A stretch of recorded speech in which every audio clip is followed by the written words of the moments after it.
श्री दुर्गा देव्ये नमः। श्रीमद्देवी भागवत महापुराण 10वां स्कंद 10वां अध्याय।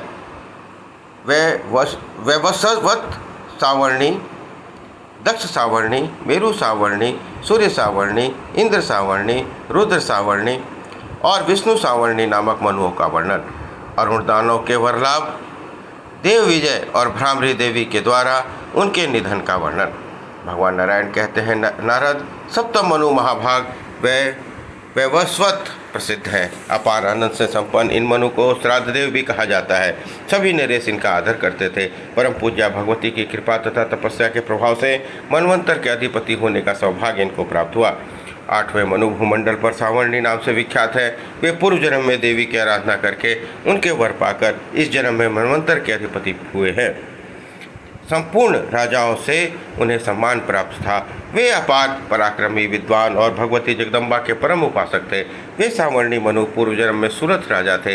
इस प्रसंग में सूरत की कथा सुनाते हुए भगवान श्री नारायण ने सूरत सुमेधा संवाद, मधुकैटभ वध, महिषासुर और शुंभ निशुंभ वध की कथाएं सुनाई और अंत में कहा कि यही सूरत राजा इस जन्म में सावर्णी मनु हुए हैं। भगवान नारायण कहते हैं, नारद, अब शेष मनुओं की अद्भुत उत्पत्ति सुनो। वैवस्वत मनु के 6 पुत्र थे, करुष, पृषद, नभाग, धृष्ट, शर्याति और त्रिशंकु। सभी महान पराक्रमी और निर्बल बुद्धि वाले थे। ये 6 पुत्र यमुना के पावन तट पर जाकर भगवती की उपासना करने लगे। उन्होंने भोजन त्याग दिया, अपने श्वास पर पूरा नियंत्रण रखा। सभी अलग अलग देवी की मृण्मयी मूर्ति बनाकर भांति भांति के उपचारों से आदरपूर्वक पूजा करते थे। इसके बाद उन समस्त महाबली पुत्रों ने अतिशय कठिन तपस्या आरंभ कर दी। पहले तो वे कुछ जीर्ण शीर्ण पत्ते खा लेते थे। बाद में वायु, जल, धूम्र और किरण का आहार पर क्रमशः रहकर एक कठोर तप करने लगे। वे परम आदर के साथ सदा भगवती की आराधना में तत्पर रहने वाले उन महान भाव को तप के फलस्वरूप संपूर्ण मोह का नाश करने वाली निर्मल बुद्धि प्राप्त हो गई। वे मनुपुत्र एकमात्र देवी के चरण चिंतन में लगे रहते थे। पवित्र बुद्धि के प्रभाव से उन्हें अखिल जगत का अपने आत्मा में ही साक्षात्कार होने लगा। वे बड़ी ही विचित्र स्थिति हो गई। इस प्रकार लगातार 12 वर्षों तक भगवती जगदीश्वरी की तपस्या करते रहे। तत्पश्चात हजारों सूर्य के समान तेज से संपन्न देवेश्वरी उनके सामने प्रकट हो गई। उन पुण्यात्मा 6 राजकुमारों ने देवी का साक्षात दर्शन किए। तब वे भक्ति विनम्र होकर सकाम भाव से भगवती की स्तुति करने लगे। राजकुमारों ने कहा, महेश्वरी, आप सबकी स्वामिनी और करुणा की परम आश्रय हैं। आपकी जय हो देवी। बीजवाड़ी की आराधना करने पर आप तो शीघ्र प्रसन्न होती हैं। बीजवाड़ी प्रतिपादित आपका ही नाम है। क्लिंग कार रूपी विग्रह की शोभा पाने वाली आप ही क्लिंग इस बीज मंत्र की उपासना से अपार प्रति प्रदान करती हैं। महामाया आप कामेश्वर के मन को प्रसन्न करने वाली और परम प्रभु को संतुष्ट करने में परम निपुण है। आपकी आराधना से विपुल हर्ष और महान साम्राज्य प्राप्त हो जाते हैं। भोगवर्धिनी ब्रह्मा, विष्णु और शंकर आपके ही रूप हैं। इस प्रकार उन महाभाग राजपुत्रों की स्तुति करने पर भगवती प्रसन्न होकर उनके प्रति कल्याणमय वचन बोली। श्रीदेवी ने कहा, कठिन तपस्या करने वाले राजपुत्रों, तुम बड़े महात्मा पुरुष हो गए हो। मेरी उपासना तुम्हारे सारे पाप धोल जाएंगे। तुम्हें परम विमल बुद्धि प्राप्त है। अब तुम शीघ्र अपनी सारी मनोकामना वर के रूप में मुझसे प्राप्त कर लो। मैं अत्यंत प्रसन्न हूँ। मेरे द्वारा इस समय तुम्हारे संपूर्ण मनोरथ पूर्ण हो जाएंगे। राजपुत्र ने कहा, देवी, हमें निष्कंटक राज्य, दीर्घजीवी संतान, अव्याहत भोग, यथेच्छ यश, तेज, बुद्धि तथा सबसे अजेतत्व प्रदान करने की कृपा कीजिए। बस हमारी यही प्रार्थना है। श्रीदेवी बोली, बहुत ठीक, ऐसा ही होगा। तुम सबके मन में जो जो कामनाएं हैं वे सभी पूर्ण होगी। तुम सब लोग मनवंतरों के स्वामी बनोगे। तुम्हें दीर्घजीवी संतान होगी। अनेक प्रकार के भोग भी प्राप्त होंगे। तुम्हारे बल को कोई खंडित न कर सकेगा। ऐश्वर्य, यश, तेज और विभूतियाँ पूर्ण रूप से सदा तुम्हारे साथ रहेंगी। राजपुत्रों, तुम क्रमशः मनवंतरों के अधिष्ठाता बनोगे। भगवान नारायण कहते हैं, नारद, राजकुमारों ने भक्तिपूर्वक देवी भ्रामरी की स्तुति की थी। उन पर प्रसन्न होकर जगदम्बा ने उन्हें वर प्रदान किया और तदंतर उसी क्षण से वे अंतर्ध्यान हो गई। उनकी कृपा से उन महान तेजस्वी सभी राजकुमारों ने उस जन्म में श्रेष्ठ राज्य और पृथ्वी के विपुल भोग भोगे।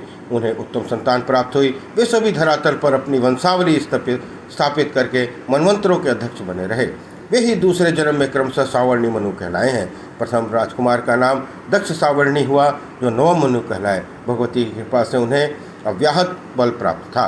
दूसरे पुत्र मेरु सावर्णी हुए जो 10वें मनु कहलाए। महादेवी के प्रसाद से मनवंतर भर उन्हें राज्य मिला।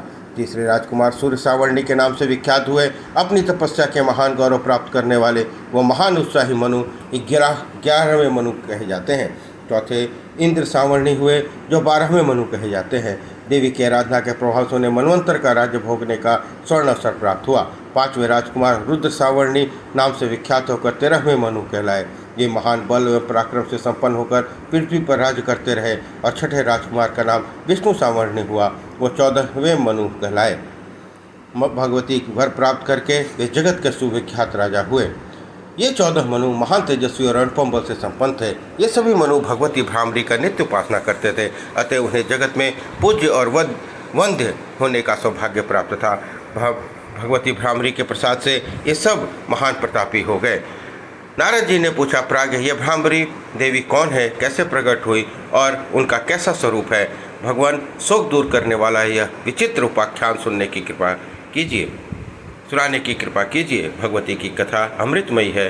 भगवान नारायण कहते हैं, सुनो नारद, अब मैं अचिंत्य और अव्यक्त स्वरूपिणी भगवती जगन माया की मोक्ष देने वाली अद्भुत लीला वर्णन करता हूँ। भगवती श्री देवी जो चरित्र है, ये सब किसी न किसी बहाने जगत के कल्याणार्थी होते हैं। उन करुणामयी देवी का कार्य जगत में वैसे ही हित भरे होते हैं जैसे संतान वत्सला माता के पुत्र के प्रति। एक समय की बात है, अरुण नामक एक महान पराक्रमी दैत्य था। देवताओं के द्वेष रखने वाला यह महान नीच दानव पाताल में रहता था। उसके मन में देवताओं की जीतने की इच्छा उत्पन्न हो गई, अतः वह हिमालय पर जाकर पद्मयोनि ब्रह्मा के प्रश्न करने के लिए कठोर तप करने लगा। उसने चित्त शांत करके अपना आसन जमा लिया, श्वास रोक लिया। भूख लगने पर वह कभी सूखे पत्ते खा लिया करता था। वह तामसिक कारनामे के कामना से तप करने लगा। इस प्रकार 10,000 वर्षों तक उसकी तपस्या चलती रही, जिसके बाद 10,000 वर्षों तक थोड़ा सा जल पीकर ही उसने तप किया। तदंतर उसने 10,000 वर्ष केवल वायु के आहार पर बीते। 10,000 वर्षों तक बिल्कुल निराहार रहकर उसने तप किया। इस महाप्रकार घोर तपस्या करने पर उसके शरीर से एक प्रचंड अग्नि निकली जो संपूर्ण जगत को दग्ध करने लगी। उस समय एक बड़ी अद्भुत घटना घटी। यह क्या कहकर संपूर्ण देवता कांप उठे। संपूर्ण प्राणियों के हृदय में आतंक छा गया। तब सभी प्रधान देवता ब्रह्मा जी के शरण में गए और उन्हें यह बात की सूचना दी। देवताओं की बात सुनकर चतुर्भुज ब्रह्मा गायत्री को साथ लेकर हंस पर बैठे और प्रसन्नतापूर्वक वहां चल पड़े। उस समय अरुण के सैकड़ों नाड़ियों से संयुक्त शरीर में केवल प्राण मात्र रह गए थे। उसका पेट सूख गया था, उसके सभी अंग शीर्ण हो चुके थे। वह नेत्रों को मूंदे हुए ध्यान में लीन था। अपने तेज से वह ऐसा दिखाई पड़ रहा था मानो कोई दूसरा प्रचंड अग्नि हो। ब्रह्मा जी ने उससे कहा, बस तुम्हारे मन में जो भी हो उसे मुझसे मांग लो। ब्रह्मा जी के अमृत समान वाणी सुनते ही उसका मन संतुष्ट हो गया और उनकी आंखें खोली तो उसने सामने कमलोभव ब्रह्मा जी के दर्शन हुए। चारों वेदों के संपन्न महाभाग ब्रह्मा जी गायत्री देवी के साथ विराजमान थे। उनके हाथों में अक्षमाला और कुंडलिका लेकर अविनाशी ब्रह्मा प्रणव का जप कर रहे थे। इसे देखकर अरुण उठ गया। उसने उनके चरणों में मस्तक झुकाया तथा अनेक प्रकार के स्तोत्रों द्वारा उनकी स्तुति की। फिर उसने अपनी बुद्धि में स्थित वर की याचना की। उसका संकल्प था कि मैं कभी मरूं नहीं। अरुण की बात सुनकर ब्रह्मा जी ने आदरपूर्वक उसे समझाया, संसार में जन्म लेने वाला निश्चय मरेगा ही, यह सिद्धांत है। अतः तुम कोई दूसरा वर मांग लो, मैं तुम्हें दे दूंगा। ब्रह्मा जी की बात सुनकर उन्होंने पुनः आदरपूर्वक उनसे इस प्रकार कहा, प्रभु अच्छी बात है, तब मुझे यह वर देने की कृपा कीजिए कि मैं न युद्ध में मरूं, न अस्त्र शस्त्र से मरूं, न किसी भी स्त्री और पुरुष से मेरी मृत्यु हो, न 2 पैर वाले और 4 पैर वाले कोई भी प्राणी मुझे मार सकें। साथ ही आप मुझे ऐसा विपुल बल दीजिए जिससे मैं संपूर्ण देवताओं पर विजय प्राप्त कर सकूं। और उनकी बात सुनकर ब्रह्मा जी तुरंत तथास्तु कह दिया और इस प्रकार वर देकर उसी क्षण ब्रह्मलोक चले गए। तदनंतर अरुण नामक वह दैत्य ने अपने स्थान पर रहने वाले दैत्यों को पाताल से बुला लिया। वे सभी असुर आकर उस भलाभिमानी दानव के आज्ञाकारी बन गए। फिर उसने युद्ध करने के अभिप्राय से अपने दूत को अमरावती भेजा। उस समय उस दूत की बात सुनकर देवराज इंद्र भय से कांपने लगे। वे महानुभाव देवता राक्षसों का वध की बात सोच रहे थे कि इतने में ही दैत्यराज अरुण अपनी दानवी सेना से सुसज्जित हो स्वर्ग पर आ पहुंचा और बात ही बात में उसने समस्त देवताओं को पराजित कर दिया। उसने तपस्या के प्रभाव से अनेक रूप बना लिए और सूर्य, चंद्रमा, यम और अग्नि के समस्त अधिकारों को पृथक पृथक अपने हाथों में लेकर वह स्वयं सबका शासन करने लगा। अपने अपने स्थान से च्युत होकर दीन बने हुए सभी देवता कैलाश में गए और एक एक करके भगवान शंकर को अपना दुख की गाथा बताने लगे। उस समय भगवान शंकर के मन में बड़ा ही विचार उत्पन्न हो गया। उन्होंने सोचा ऐसी स्थिति में अब क्या करना चाहिए, क्योंकि ब्रह्मा जी उसे वर दे चुके हैं। अतः दानव अब न युद्ध में, न शस्त्र, न अस्त्रों में, न पुरुष, न स्त्री द्वारा अथवा न द्विपद, चतुष्पद या अतिरिक्त प्राणियों से ही मर सकता है। इस समय सभी आर्त होकर चिंता करने लगे, परंतु किसी को यह उपाय ही नहीं सूझ पड़ा। ठीक उसी समय आकाशवाणी हुई, देवताओं, तुम लोग भगवती भुवनेश्वरी की उपासना करो, वही तुम लोगों का कार्य सिद्ध करेगी। यदि दानवराज अणु गायत्री के जप से पृथक हो जाए तो उसकी मृत्यु या योग्य परिस्थिति हो सकती है। संतोष प्रदान करने वाली यह वाणी सबके उच्च स्वर में हुई थी। इस दिव्य आकाशवाणी को सुनकर आदरणीय देवताओं ने बृहस्पति जी को बुलाया और देवराज इंद्र ने उनसे प्रार्थना की, गुरु, अब देवताओं का कार्य सिद्ध करने के लिए दानवराज अरुण के पास जाइए और जिस किसी भी प्रकार से वह दानव गायत्री जब से विरत हो सके उसका कर्तव्य मानकर आप वैसा ही प्रयत्न कीजिए। हम लोग ध्यानपूर्वक भगवती परमेश्वरी की उपासना करते हैं, वे प्रसन्न होकर हमारी सहायता करेंगे। ब्रह्मा जी के इस प्रकार कहकर सब देवता भगवती जम्बून देश्वरी के पास जाने का तैयार हो गए। उनका उद्देश्य था कि अब ये परम सुंदरी देवी दैत्य के भय से घबराए हुए हम देवताओं की रक्षा करें। वे वहां जाकर सुनिश्चित चित्त से तपस्या करने लगे। उनके द्वारा माया बीज का जप होने लगा। वे तन मन से देवी यज्ञ में तत्पर हो गए। उधर बृहस्पति जी शीघ्र ही दानवराज अरुण के पास पहुँचे। सामने आए हुए उन मुनिवर को दैत्य ने पूछा, मुने, तुम कहाँ से आ गए? तुम्हारा आने का क्या प्रयोजन है? शीघ्र बताओ। मैं तुम्हारा पक्षपाती तो हूँ नहीं, बल्कि तुम्हारे प्रति मेरी शत्रुता ही रहती है। दानवराज अरुण की बात सुनकर मुनिवर बृहस्पति जी ने उससे कहा, दानवेंद्र, हम जिन देवी की उपासना करते हैं तुम भी निरंतर उन्हीं की उपासना करते हो, अतः तुम हमारे पक्षपाती हो ही गए। फिर कैसे कह सकते हैं कि मैं तुम्हारा पक्षपाती नहीं हूँ? ब्रह्मा जी की यह बात सुनकर देव माया से मोहित हो अभिमान में आकर उसने कहा, अच्छा, अब मैं गायत्री की उपासना नहीं करूँगा। यूँ दैत्य गायत्री के जप से विरत हो गया। गायत्री के जप विरक्त होने से उसका शरीर निस्तेज हो गया। इस प्रकार उसके कार्य सफलता प्राप्त करने के बृहस्पति जी वहाँ से निकले और अमरावती को लौट आए। उन्होंने आकर इंद्र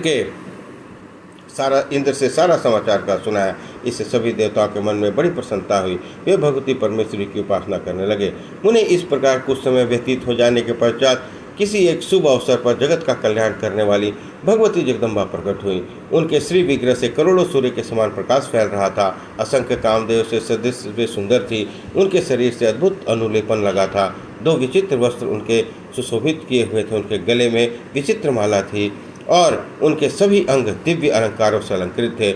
उनकी मुट्ठी अद्भुत भ्रमरों से भरी थी। वे करुणामयी देवी परम शांत वर और अभय मुद्रा धारण किए हुए थी। नाना भ्रमरों से युक्त पुष्पों की माला उनकी छवि बढ़ा रही थी। वे चारों ओर से असंख्य विचित्र भ्रमरों से घिरी हुई थी। भ्रमर ह्रिंग इस शब्द का गायन कर रहे थे। देवी उस गीत का अनुमोदन कर रही थी। उन्हें पार्श्ववर्ती वे भ्रमर असंख्य थे। वे देवी संपूर्ण श्रृंगारों से समलंकृत थी। वेदों में प्रशंसित सभी गुण उनसे विराजमान थे। वे देवी सर्वात्मिका, सर्वमयी, सर्वमंगल रूपिणी, सर्वज्ञा, सर्वजननी, सर्वा, सर्वेश्वरी तथा शिवा इन नामों से सुशोभित थी। उन देवी के दर्शन पाकर हारे हुए सब देवता ब्रह्मा प्रधान देवताओं के साथ प्रसन्नतापूर्वक उन वेद प्रतिपादिता भगवती शिवा की स्तुति करने लगे। देवताओं ने कहा, सृष्टि स्थिति संहार करने वाली भगवती महाविद्ये, आपको नमस्कार है। कमल के समान नेत्रों से शोभा पाने वाली देवी, आप संपूर्ण जगत को धारण करती हैं, आपको बारंबार प्रणाम है। विश्व सहित तेजस प्राज्ञमय विराट रूप धारण करने वाली देवी, आपको नमस्कार है। व्याकृत रूप तथा कुटस्थ रूप से शोभा पाने वाली देवी, आपको नमस्कार है। सृष्टि स्थिति और संहार से रहित और दुष्टों के लिए अर्गला स्वरूपिणी देवी दुर्गे, आप ज्योति स्वरूपिणी निर्मल भक्ति से प्राय है। इस आपके लिए हमारा नमस्कार स्वीकार हो। आप श्री कालिके, आपको नमस्कार है। नील सरस्वती, उग्रतारा तथा महोग्रा नाम धारण करने वाली देवी, आपको निरंतर बारंबार नमस्कार है। त्रिपुर सुंदरी, आप प्रसिद्ध देवी, आपको नमस्कार है। देवी पीताम्बरे, आपको नमस्कार है। भैरवी मातंगी देवी, धूमावती को बार बार नमस्कार है। छिन्नमस्तिके, आपको नमस्कार है। क्षीर सागर कन्यके आपको नमस्कार है, शाकंभरी आपको नमस्कार है, शिवे आपको नमस्कार है, रक्तदंतिके आपको नमस्कार है। भगवती शिवे, आपने शुंभ और निशुंभ का दलन किया है, आपके द्वारा रक्तबीज की जीवन लीला समाप्त हुई है। आप वृत्तासुर धूम्रलोचन को मारने वाली हैं। आपने चंड और मुंड के दल को मथ डाला है। आपके द्वारा बहुत से दानव काल के ग्रास बन चुके हैं। कमलानने आप गदा, शारदा और विजया नाम से प्रसिद्ध हैं। गंगा, शारदा और विजया नाम से प्रसिद्ध है। आपको नमस्कार है। दया स्वरूपिणी देवी, पृथ्वी और तेज आपके रूप हैं। आपके लिए नमस्कार है। प्राण रूपा, महारूपा, भूत रूपा, आप देवी को नमस्कार है। विश्वमूर्ते, दयामूर्ते, धर्ममूर्ते, आपको बार बार नमस्कार है। देवता, ज्योतिर और ज्ञान में विग्रह धारण करने वाली आप देवी को नमस्कार है। माता गायत्री, वरदा, सावित्री, सरस्वती, स्वाहा, सुधा, दक्षिणा, ये सब आपके नाम है। आपको नमस्कार है। संपूर्ण आगम शास्त्र नेति नेति वाक्यों के द्वारा जिनका बोध कराते हैं, उन प्रत्यक्ष स्वरूपिणी आप पराशक्ति देवी को हम उपासना करते हैं। ब्राह्मणों से वेष्टित होने के कारण जो भ्रामरी नाम से प्रसिद्ध है, आप उन भगवती को हम नित्य नित्य अनेक सह प्रणाम करते हैं। अंबिके, आपके पार्श्व पृष्ठभाग में हमारा नमस्कार है। आपके आगे, ऊपर, नीचे सर्वत्र हमारा अनेक सह नमस्कार है। मणिद्वीप पर विराजने वाली महादेवी, आप हम पर कृपा कीजिए। जगदम्बिके, आप अनंत कोटि ब्रह्मांडों की अधीश्वरी हैं।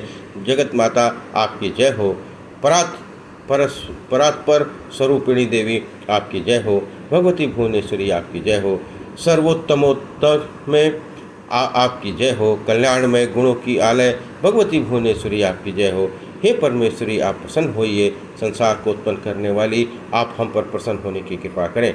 भगवान नारायण कहते हैं, नारद, देवताओं की वाणी परम मधुर और प्रेमपूर्ण थी। उसे सुनकर कोयल की भांति मधुर भाषण करने वाली भगवती जगदम्बा उनसे कहने लगी। श्रीदेवी ने कहा, देवताओं, मैं तुम पर सदा के लिए प्रसन्न हूँ। तुम वर देना मेरा स्वाभाविक गुण है। तुम समस्त देवताओं से के मन में जो भी अभिलाषित हो वह भी वर मुझसे मांग ले।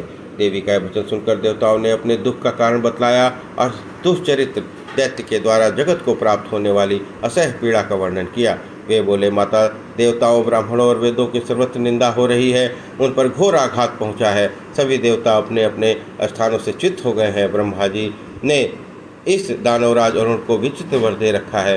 देवताओं की अंतर्वाणी सुनकर भगवती महादेवी भ्रामरी ने अपने हस्तगत भ्रामरों को प्रेरित कर दिया। उन्हीं के साथ अपने पार्श्व प्रांत और अग्रभाग में रहने वाले नाना रूपधारी भ्रामरों को भी भेजा। उनके असंख्य भ्रामरों को और भी उत्पन्न किया और भ्रामरों के त्रिलोक प्राप्त हो गया।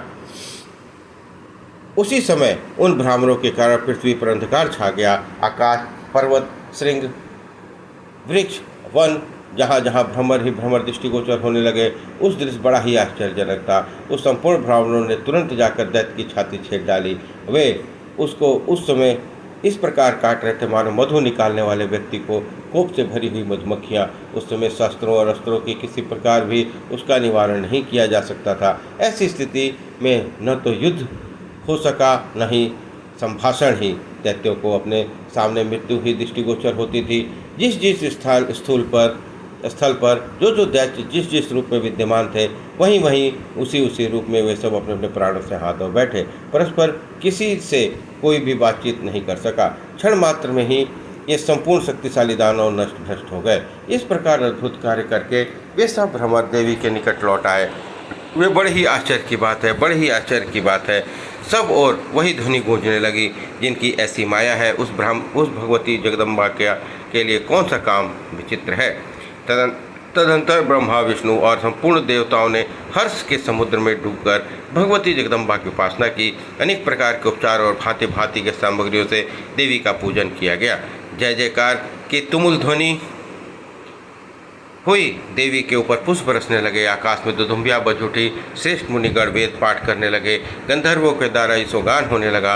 मृदंग, मूरज, वीणा, ढाक, डमरू, घंटा और शंख आदि वाद्यों की ध्वनि से त्रिलोकी व्याप्त हो गई। उस समय संपूर्ण देवताओं ने नाना प्रकार के स्तोत्रों द्वारा स्तुति करके अपनी अंजलि मस्तक पर किए हुए देवी को जय जयकार आरंभ कर दिया और बार बार कहा, माता ईशानी, आप जय हो, जय हो। तब भगवती महादेवी ने संतुष्ट होकर सब देवताओं को पृथक पृथक वर दिए। देवताओं की प्रार्थना करने पर उन्होंने अपने प्रति सबको दृढ़ भक्ति प्रदान की। फिर उन देवों के सामने ही वे अंतर्ध्यान हो गई। नारद, इस प्रकार भगवती भ्रामरी का यह संपूर्ण विशद चरित्र मैं तुम्हें सुना चुका। इसे पढ़ने और सुनने वाले पुरुषों को संपूर्ण पाप नष्ट हो जाता है। सुनने से यह बहुत ही आश्चर्यजनक विषय है। इसके प्रभाव से मनुष्य संसार रूपी समुद्र से तर जाता है। इस प्रकार संपूर्ण मनुओं का चरित्र भी पापों का उच्छेद कर डालता है। देवी के महात्म्य के संबंध रखने वाला यह विषय पढ़ने और सुनने वाले के लिए कल्याणप्रद है। जो पुरुष नित्य इस प्रसंग को पठन और श्रवण करता है उसे संपूर्ण पापों से मुक्त होकर भगवती के परम पद को प्राप्त कर लेता है। इस प्रकार श्रीमद्देवी भागवत महापुराण 10वां स्कंद अध्याय 10 से 13 संपन्न हुआ। इसी प्रकार श्रीमद्देवी भागवत का 10वां स्कंद भी समाप्त हुआ। बोलिए दुर्गा महारानी की जय।